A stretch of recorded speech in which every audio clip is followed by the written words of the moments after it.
The Madhupur Police Station launched a special drive and seized a massive quantity of banned sound-producing firecrackers, reportedly worth nearly half a lakh rupees, from various markets on Saturday, just hours before Lakshmi Puja.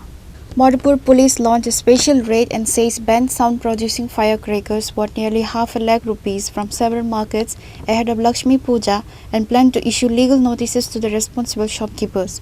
The special operation, which involved a large contingent of police and TSA personnel, was led by Madhupur Police Station's second officer Chitta Ranjan Riyam and officer Uttam Paul. তারপরে দেবীপুর বাজার আনন্দ সমনি এখানে sound ক্র্যাকারের বিরুদ্ধে আমরা একটা red করছিলাম। রেডে প্রায় 150 প্যাকেটের মতো আমরা বাজি রিকভারি করছি বিভিন্ন দোকান থেকে। এটা আমরা মালিকের নাম পাইছি। এটার বিরুদ্ধে আমরা আইন অনুযায়ী একটা ব্যবস্থা নেব। নিষিদ্ধ যেটা সাউন্ড ক্র্যাকার এটি খুব সাউন্ড দেয়, ফ্যান্সি আছে, তারপর তুফান আছে, তারপরে জগমগ 500 এটি নিষিদ্ধ। এটি খুব সাউন্ড, এটি একটা লিমিট ইয়ার থেকে বেশি মানে হাই সাউন্ডে ফুটা নিয়ে এই জন্য এটি নিষিদ্ধ। এটি বাজারে ব্যবসায়ীদের নিষিদ্ধ করা হয়েছে। তারপরেও তারা চুরিদারি করে এখানে আনতে দিচ্ছে।